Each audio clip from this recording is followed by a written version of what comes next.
Disclaimer. The following broadcast gives a true and honest account of the events described, and all evidence and details herein are solely factual. What you are about to hear is real and may disturb you. Caution is strongly advised. Welcome to Dead Souls Social Club. If you enjoy our show and find our research interesting, please consider supporting us. Head on over to www.co-fi.com/Dead Souls and donate a few bucks to our research and investigations. We truly appreciate all your support and you helping us out. For show updates, you can also find us over on Instagram. Just search Dead Souls Podcast and we'll come up. This is MJ-12, The Evidence. On Tuesday, November the 8th, 2011, Senior Science and Technology Policy Advisor to the White House, Phil Larson, issued a statement on behalf of President Barack Obama. The statement was in response to two Change.org petitions which had gathered over 17,000 signatures.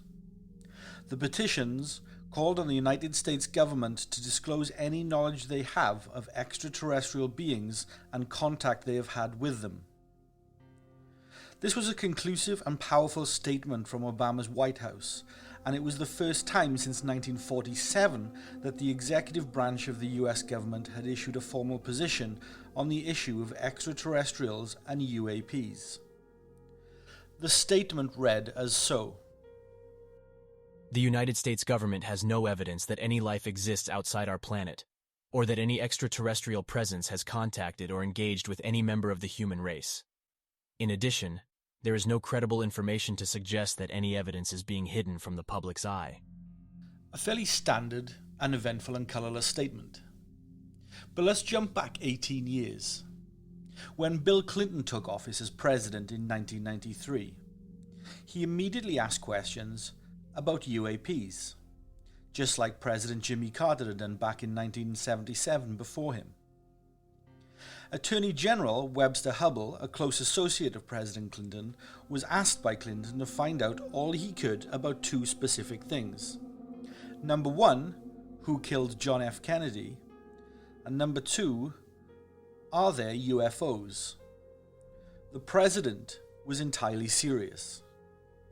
As Hubbell explained in his biography, Friends in High Places, he eventually reported back to President Clinton that after being stonewalled by multiple agencies, he could not get an answer to either the JFK or UFO questions. Hubbell went on, I had looked into both, but wasn't satisfied with the answers that I was getting. President Clinton also had aides research into Area 51 to make sure that there was no alien down there, as he put it. He also pushed for the General Accountant Office's 1995 review of all the Roswell papers, which reported back to the president that the Roswell records had been destroyed accidentally and without authority. It is telling how overt both Clintons have been on the UAP issue. It seemed not even the President of the United States, the person who holds the highest office in the country, could get information or access to knowledge. If the president couldn't, then who could? As a minor codicil, a number of assertions have arisen online and amongst ufologists who claim to have evidence that Webster Hubbell allegedly discovered a secret government program that was working on UFO secrets, a program that was above even the president himself. Hubbell did not include this information in his book, and he has appeared guarded and evasive in media interviews that has also brought this up ever since. Hubbell now avoids questions and interviews which discusses this subject and refuses to elaborate further on just what inquiries and research that he conducted for President Clinton. Now, Hubbell is a controversial figure in American politics. He was embroiled in the Whitewater scandal and subsequently left office after being indicted and convicted for tax fraud and was thus sentenced to 21 months in prison. What is now known and confirmed and on record is that on entering the White House in 1993, both Bill and Hillary Clinton voiced a strong interest in unidentified aerial phenomena and showed focus on revealing what information the government held on the topic to the general public. After lobbying from billionaire businessman and UFO enthusiast Lawrence Rockefeller, President Clinton ordered his CIA director, James Woolsey, to release more files on the subject. 2 years later, in 1995, a photograph of Hillary Clinton and Rockefeller shows her carrying the book Are We Alone by Professor Paul Davis. Rockefeller, a longtime advocate for full UFO disclosure, had given the book to Hillary as a gift. This subject doesn't seem to have ever left the Clinton scope of interest either. John Podesta, the chairman of Hillary's 2016 presidential campaign, and who also served as both an assistant to President Bill Clinton and as deputy chief of staff within his administration. Well, Podesta is described as a longtime advocate for government disclosure of UFO files to those that know him or have worked alongside him. Podesta has publicly supported a number of petitions by UFO researchers who claim to have evidence that unidentified aerial phenomena is alien spacecraft, and further have called on authorities to release all files that they hold related to the subject.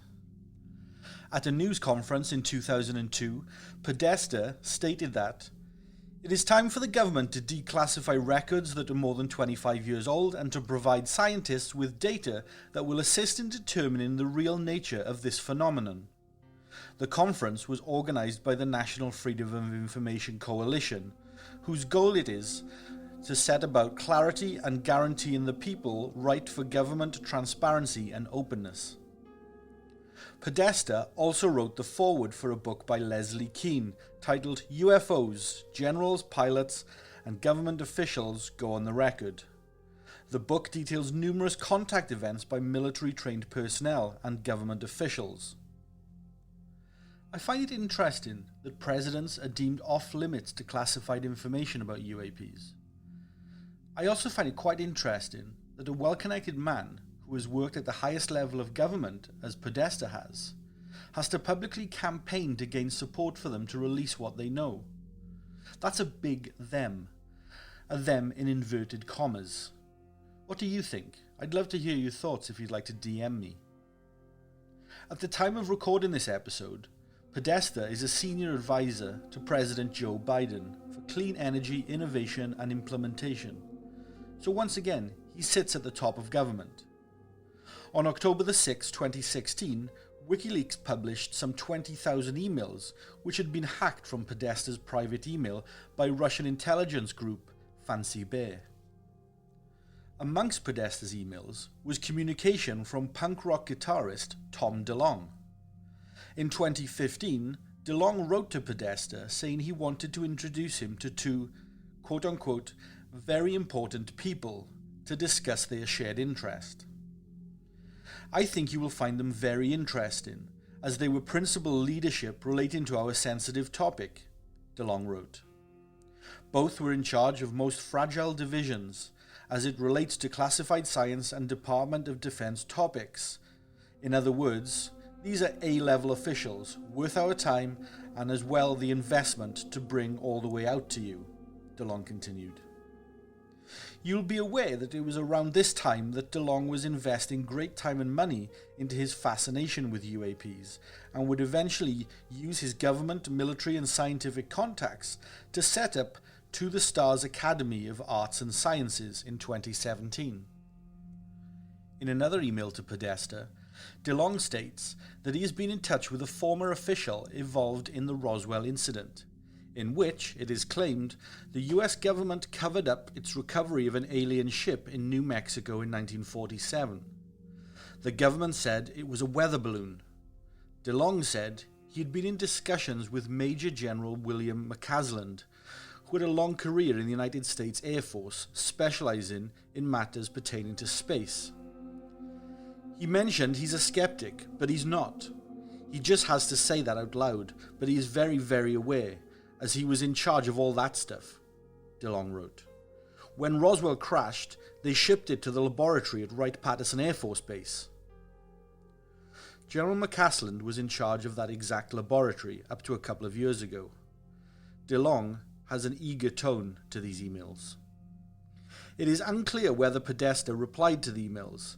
However, his inbox contained an acceptance of an invitation to an event called DeLong/Podesta Meeting. The acceptance came from Susan McCasland Wilkerson, who appears to be a former astronaut candidate. She is also the wife to one Major General William McCasland. Maybe it was a coincidence. To the Stars Academy of Arts and Sciences is an interesting one. The company, founded in 1927 by Tom DeLong, an ex-Stanford Research Institute parapsychologist and electrical engineer, Harold Puthoff. It is composed of aerospace, science, and entertainment divisions. Upon the company's launch, DeLong made some bold claims. DeLong stated that the United States already knew the secrets of free energy, or zero-point energy. 1 inch of air could power the United States for hundreds of years, he said.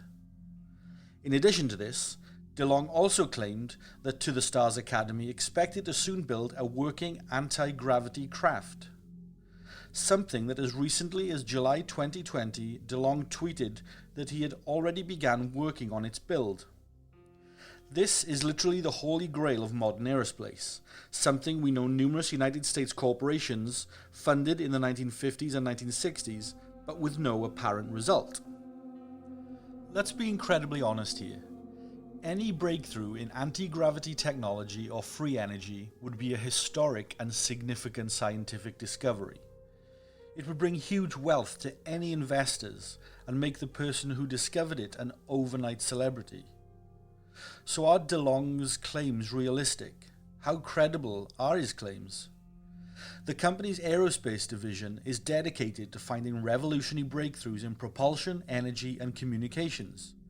This is a quote lifted from To the Stars 2019 Literate to Prospective Invites. So if anti-gravity is real, then without a doubt the world changes overnight. It's no small boast that Tom DeLong is making. And he's making these claims because he has, by his own admission, acquired advanced technology samples, liaised with a number of government and military agencies, and with his skilled boat of experts, teamed together to create the next step in science. I know, it all sounds like pure bullshit. DeLong has gone so far as to publicly announce that To the Stars Academy aims to be able to demonstrate a propulsion breakthrough within 4 years. This was quoted in 2019. But the Blink-182 frontman went even further and promised a definite propulsion prototype within 8 years. Guaranteed. We think we will be able to demonstrate something pretty kick-ass, he said. One big-name aerospace company is offering its material sciences division to us, DeLong added. Now, DeLong isn't an educated man. He never attended college and was an average C-grade student in high school.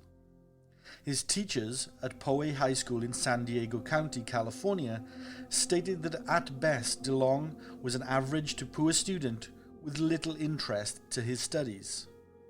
Now, I'm far from a Tom DeLong detractor. Hell, everyone owns a copy of Enema of the State, right? And I mean this with no disparaging tone. My point is simply this. How does a very, very average citizen become someone who has access to data and secrets that the president cannot get access to? How is he the head of a team who will create possibly the world's biggest scientific breakthrough? And more importantly, if you believe anything that Tom DeLong tells us, why is he in this position? We'll come back to these questions in a short while. MJ-12. MJ-12, abbreviated as MJ-12, is allegedly a clandestine organization that within the United States government but would outside the range of disclosure, record, and public scrutiny. It is referenced commonly amongst UFO conspiracy research. The organization, or syndicate, is made up of an alleged secret committee of 12 senior scientists, military leaders, and government officials, which was created in 1947 by United States President Harry Truman by executive order. The syndicate was placed into existence to facilitate recovery and the investigation of extraterrestrial spacecraft, contact with beings from outside our world, and to manage any earthly incident or visitation.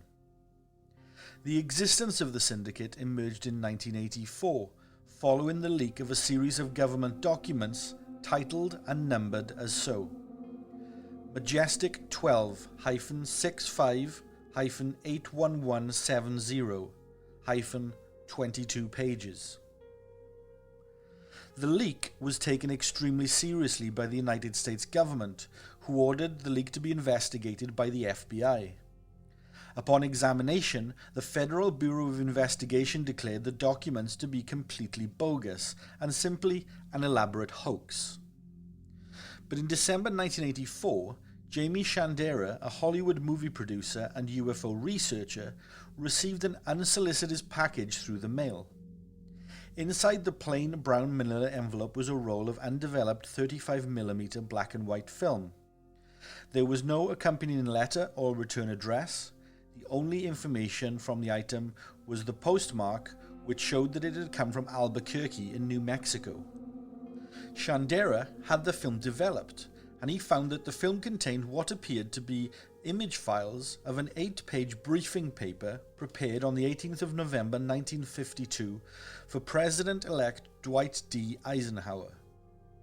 The first page contained a sole warning which read, "This is a top-secret, eyes-only document, containing compartmentalized information essential to the national security of the United States." The second page was a list of 12 influential US scientists, military leaders, and intelligence advisors. It was page 3 that made sense of the document, and it became clear to Shandera. Page 3 detailed the recovery of a crashed flying saucer and alien bodies near Roswell, New Mexico in July 1947. The names within the document made sense. The style and structure of the document was accurate. The dates within the document were precise. The abbreviations, codes, military acronyms, and governmental elisions were all exact.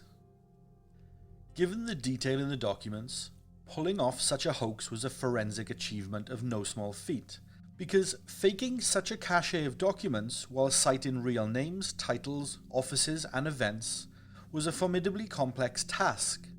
No other known hoaxes have even come close to this level of authenticity and accuracy. The final page of the documents was a memorandum dated the 24th of September 1947 from President Harry Truman to his Secretary of Defense, James Forrestal. In the memorandum, Truman instructs Forrestal to proceed with Operation MJ-12, but gives no hint at what exactly that might be.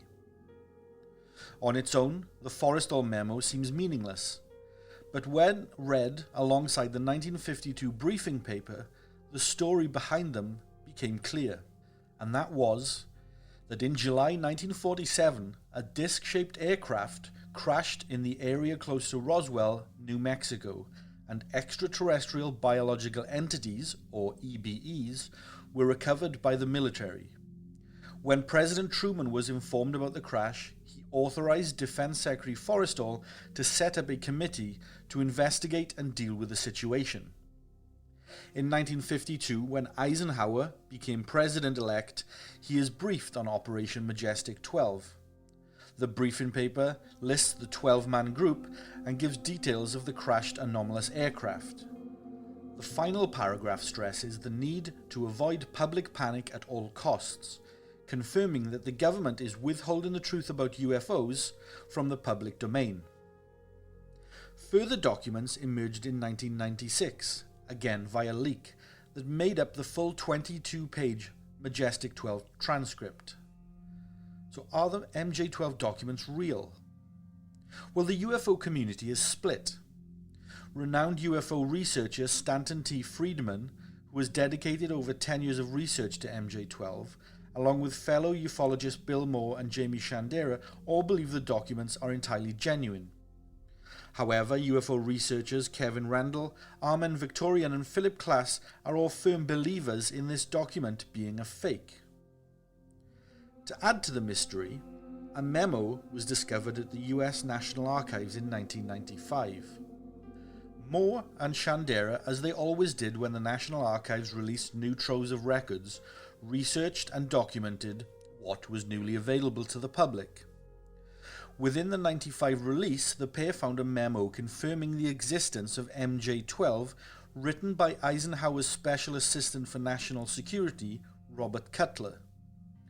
Dubbed the Cutler-Twining Memo, it lent legitimacy to MJ-12 given how it was a completely separate document found amongst classified material in the National Archives, which also referenced the shady group.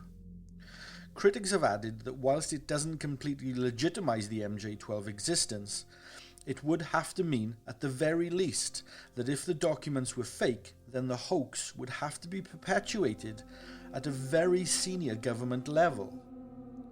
Now, the alleged members of the MJ-12 committee were Lloyd Berkner, a physicist and engineer. He was scientific advisor to President Eisenhower. Berkner died on the 4th of June, 1967. Second is Detlev Bronk, a prominent US scientist who established biophysics in the United States. He was president of Johns Hopkins and Rockefeller University and the National Academy of Sciences. Bronk died on the 15th of November 1975. Third up is Vannevar Bush. He's the rock star of the group. He was an engineer who headed the Office of Scientific Research and Development. He oversaw the development of radar and the implementation of the Manhattan Project. He was on the board of the National Advisory Committee for Aeronautics, chairman of the National Defense Research Committee, science advisor to President Roosevelt, and the creator of the National Science Foundation. He is no relation to President Bush, George H.W. Bush, or George Bush Jr.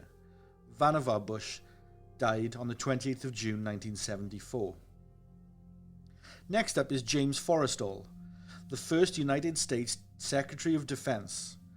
Forrestal implemented racial integration of the armed forces. He was the first Secretary of Defense to initiate a U.S. defense budget based on military threat. He was a key player in the creation of the National Military Establishment, a structure which evolved into the military-industrial complex. Forrestal died on the 22nd of May, 1949. Next we have Gordon Gray, an attorney and government official serving under President Eisenhower and President Truman.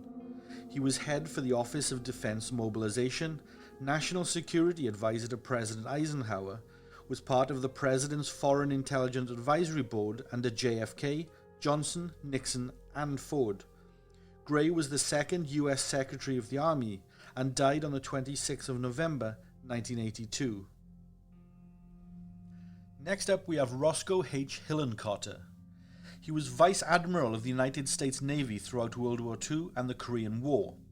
He was the third director of the post-World War II United States Central Intelligence Group, the third director of Central Intelligence, and the first director of the Central Intelligence Agency created by the National Security Act in 1947. Hillenkotter died on the 18th of June, 1982. Next up we have Jerome Clark Hunsaker, an engineer and a pioneer in aeronautical research. He was chairman of the National Advisory Committee for Aeronautics, a key player in the department and history of aeronautical design and engineering. He died on the 10th of September, 1984. Next is Donald H. Menzel. He served on the board for the American Academy of Arts and Sciences, the American Philosophical Society, and the United States National Academy of Sciences. He is one of the first theoretical astronomers and astrophysicists in the United States. He discovered the physical properties of the solar chromosphere, the chemistry of stars, the atmosphere of Mars, and the nature of gaseous nebulae. Menzel died on the 14th of December 1976. Next is Robert M. Montague, who served as the head of Plans, Operations and Training for the United States European Command. He was Lieutenant General in the United States Army, Deputy Commander of Fort Bliss, Texas, and Commander of the Sandia Missile Base in New Mexico, and he was head of the United States Caribbean Command. He died on the 20th of February 1958. Next up is Sidney Sowers. He was a United States Navy Admiral, Director of Central Intelligence, Executive Secretary on the National Security Council, and Social Consultant to the President on Military and Foreign Affairs. It was from Sowers that Truman learned of the existence of the hydrogen bomb. Sowers then coordinated the work being done by different departments in the United States government's debate whether to go forward with the development of the weapon. Sowers died on the 14th of January 1973. Next up is Nathan F. Twining. He was United States Air Force General, the Chief of Staff of the United States Air Force from 1953 until 1957. The third chairman of the Joint Chiefs of Staff, he developed the nuclear triad and the single integrated operational plan. He has more military medals and awards than you can count and imagine. This guy's a military icon. He died on the 29th of March, 1982. And finally, we have Hoyt Vandenberg, a United States Air Force General, Second Chief of Staff of the Air Force, and Director of Central Intelligence. Vandenberg died on the 2nd of April, 1954. These 12 named individuals certainly were some of, if not the most powerful men and decision makers in the United States when the MJ-12 documents were created. With the so-called exception of elected individuals, of course. But if history and eyewitness accounts tell us, the true handlers and managers of the extraterrestrial question goes above presidential knowledge and control, and fell at the feet of these men.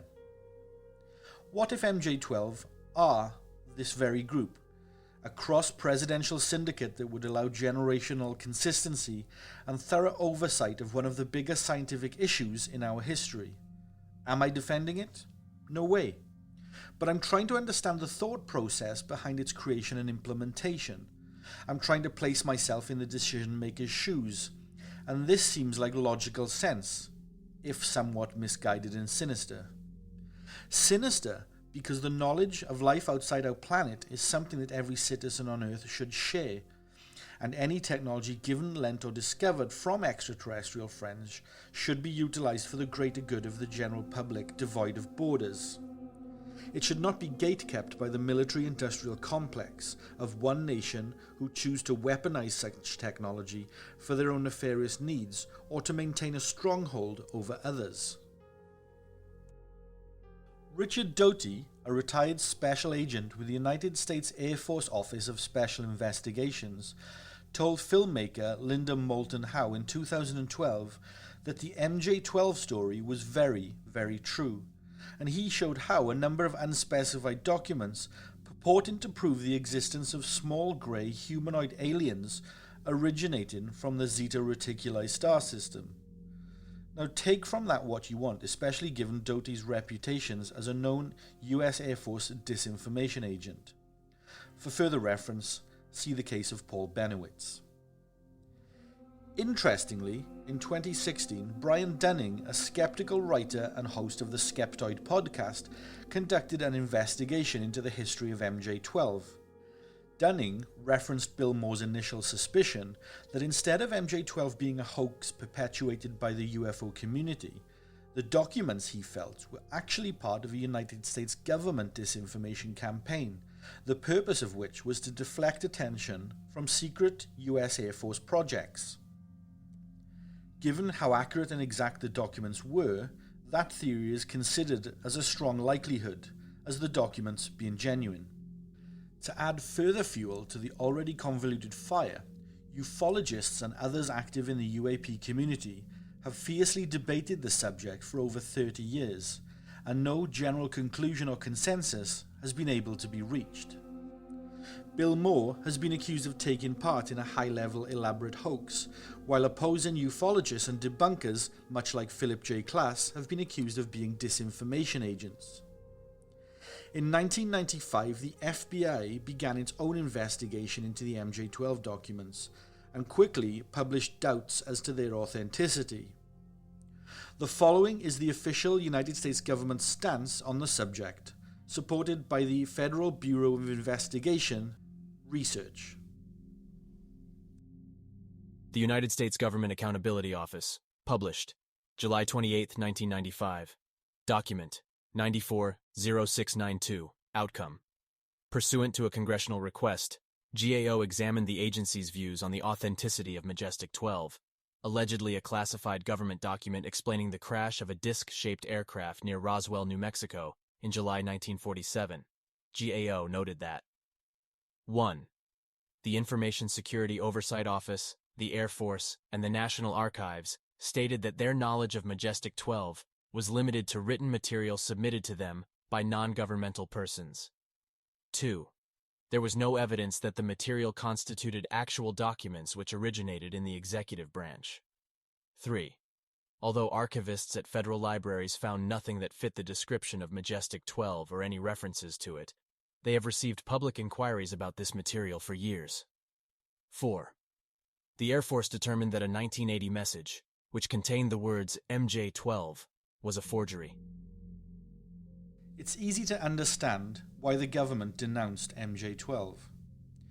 If they were real, they certainly wouldn't want that stain on their conscience. They would also need to ensure its secrecy in order to operate as it had been. If MJ-12 was fake, however, then again the government would want to ensure that they distance themselves from it, but also rule out a public disinfo op. Deny, deny, denial. Standard.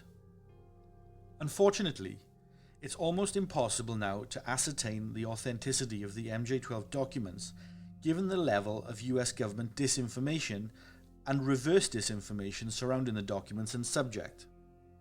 Additionally, the work of researcher Mark Pilkington, published in his book Mirage Men, shows us that throughout the 1990s and possibly longer, the United States government and various departments of the military engaged in substantial water muddying through their propaganda, disinformation and fake news operations. There is every reason to believe that programs like To the Stars Academy is simply another modern day operation that even Tom DeLonge is not even privy that he is part of. The Disclosure Project. Dr. Stephen Greer is a former emergency room physician turned ufologist, and in 1990 he became the founder of the Center for the Study of Extraterrestrial Intelligence, primarily a lobby group.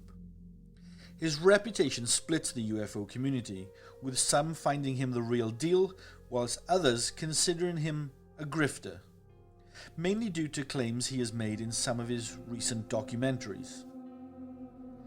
In 1992, Greer created what he named the Disclosure Project, the aim of which was to advocate for the release of UAP secrets which were hidden within the United States government and in aerospace corporations, Greer and his group believe. Dr. Greer has personally had the privilege of briefing United States presidents, plural, and a CIA director about his research into the UFO phenomenon. Dr. Greer has documented on his website, aetherius.org, that he took part in a meeting in 1993 with then Director of the CIA, James Woolsey. The meeting discussed the UFO phenomenon and the government cover-up and what he knows. Woolsey was prepared to investigate claims of a UAP cover-up following the meeting, although he denies that the meeting was a briefing, rather a discussion at a dinner party, but he does not deny that the meeting took place, nor what was discussed. Interestingly, the host of the dinner party where this meeting took place was renowned futurist John L. Peterson, so the evidence and credibility of this meet is significant. It's significant because we know that Peterson, a former Navy flight officer and well-decorated veteran of Vietnam and Gulf Wars, chairs the Arlington Institute think tank. It's an organization that invites commentators on global futures and national security issues. Peterson has also worked on a number of presidential campaigns, and was himself twice second-place choice for the job of Secretary of the United States Navy. In addition, Greer was also personal friends with Edgar Mitchell. That's right, Apollo 14 astronaut Edgar Mitchell. Mitchell piloted the lunar module on the 5th of February 1971 and was the sixth man to walk on the moon, so his reputation and name could certainly open doors and get people to engage with Greer. Well, it did just that in April 1997, when Mitchell's renown opened the way for Greer to conduct a meeting with the Deputy Director of Intelligence for the United States Military's Joint Chiefs of Staff, Admiral Thomas Wilson. Greer went into the Pentagon on the 10th of April 1997 with fellow Disclosure Group activists Edgar Mitchell and ex-military servicemen. In addition, as part of the Greer delegation was retired U.S. Naval Lieutenant Commander Willard Miller. Miller had served on the operations staff of the U.S. Atlantic Command and also NORAD Space Command. Miller had also previously served as a Navy reservist on Admiral Wilson's staff. Admiral Wilson had agreed to be briefed regarding UAP phenomena by Greer and Miller because Miller stated that he had been denied knowledge of the big secret in the past. Prior to their meeting, Greer set the trap, so to speak. He sent, via fax, Admiral Wilson's staff a leaked United States National Reconnaissance Office document. The document detailed a series of genuine code names for special access programs that were the highest level of top secret. The document listed code names for a series of command locations within the Nellis Air Force Range. Sites such as Area 51, Groom Lake, S4, Homey Airport, and Papoose Lake.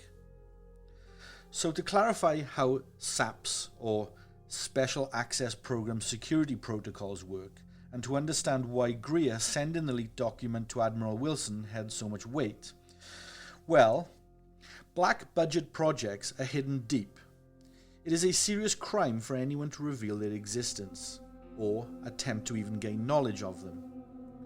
There are 11 special access programs where the United States Department of Defense buries all of its super-secret black budget classified projects. In addition to the highest level of top security classification, a program designated special access of SAP means the project is compartmentalized. It is deemed a sensitive compartmented information, or SCI, and designated a code name. Even the most senior military officials with the highest levels of security clearance are unable to know all of the details behind a SAP or SCI codename, even when they are read into them. The thought process behind the compartmentalization is so that no one knows all of the details of a special access program, making it more difficult to get compromised. In addition, there are also USAPs, or Unacknowledged Special Access Programs. This means that the project's entire existence must be denied by those who have knowledge about them. The funding of these projects is hidden and buried so deep it's undiscoverable to wandering or investigative eyes. Believe it or not, there's an even higher security designation. This is for the darkest, blackest, highest, most top secret classified programs of all. These are deemed Waived Unacknowledged Special Access Programs, or WUSAPs. They are significant and unique in that the US Secretary of Defense only has waived all oversight laws and reporting procedures. Its very existence is concealed to the point of deletion. The only people who have access are the so-called Gang of Eight in Congress. Remember this term. The Gang of Eight are the Chair and Vice Chair of the House Intelligence Armed Services Committee, the Senate Majority and Minority Leaders, the Secretary of Defense, and 3 additional group members unknown, who are in place solely to view WUSAPs. Anyway, back to the point. The document that Greer sent to Admiral Wilson's staff angered Wilson. It angered him because there were SAP codenames within the document that had not been made known to Wilson, the second most powerful man in defense intelligence. How was that even possible? At the meeting, Greer stated that Admiral Wilson actually recognized one of the codenames within the Greer document and disclosed that it was being run by an outsourced governmental contractor.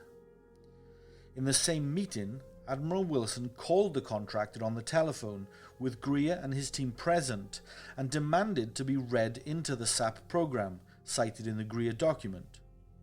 The second most senior man in the United States Defense Intelligence, as I previously stated, was told verbatim, "Sir, You do not have a need to know. This is the guy who is supposed to give the intelligence briefings for the Joint Chiefs of Staff of the United States. He was told, you don't have a need to know. This meeting is fairly staggering for making this information known to the public. But there's more. Also in the meeting, Greer, Willard Miller, and Edgar Mitchell presented Admiral Wilson with strong witness evidence from multiple military and scientific sources to support evidence that the United States government was concealing extraterrestrial visitations to Earth, recovered off-planet spacecraft, and extraterrestrial biological bodies. They also had evidence and reason to believe that programs within the government black world were working on incredible technological breakthroughs derived from these historic discoveries. Greer and his team stated that Wilson took on board their briefing and treated the claims very seriously. Edgar Mitchell has also confirmed on numerous occasions that Greer's account of the meeting was entirely true. Further, Naval Commander Willard Miller also supported Greer's account of the meeting, and especially Admiral Wilson's annoyance about being bypassed regarding the SAP program he wanted to be read into. Commander Miller also confirmed, along with Mitchell and Greer, that at the end of the meeting, and this is where the story comes full circle, an aide to Admiral Wilson stated that the long-held conspiracy theory of MJ-12, or MJ-12, was actually entirely real. Admiral Wilson supported his aide's statement and confirmed this fact. In conclusion, the President of the United States is an elected front, if you will, for the United States government. He might only be in office for a period of 4 years. Also, just because the public has voted him into office does not necessarily mean he is of a strong moral character, at least from the perspective of the military or Department of Defense and Intelligence. Many black projects might span years or even decades and would surpass multiple presidents at any given time, so the theory of MJ-12 would make theoretical sense, although it is entirely undemocratic. So whilst I can understand the thought process around its inception, the very existence of such a cabal would entirely undermine the entire US democratic system. We know these black projects exist. We know these highly secretive programs are devoid of legal oversight and controlled by a secret shadowy group of men who may or may not have the best interests of the United States or the wider world at heart. The military-industrial complex shows us that their goal is to weaponize and militarize. Hell, the entire US economy was founded and certainly boosted by war. Is this the best use of secrets, tech and knowledge that is above our understanding and outside of our point of evolution? Are there men among us who know why we are visited by beings from another place? What their purpose is? Why isn't this shared? MJ-12 was created in the late 1940s, and all the men who were involved have now passed away. As a side note, the MJ-12 documents interestingly leaked the year following the deaths of the last remaining members of the group. Might just be a coincidence though, right? That ultimately and finally poses the question of who took their place in this powerful position. Could it be the Gang of Eight? Thank you for taking the time to listen to our show tonight. Be sure to leave us a 5-star review on your chosen podcast platform and subscribe to our show so that you never miss an episode. Our shows aren't sponsored by any company or corporation, so any support you can give us goes a long way in supporting the work that we do. Visit deathcult.com for more information on how you can help us and support our broadcasts. There you can also find links to our socials, Patreon, and episodes. From all of us here at Dead Souls, sleep tight.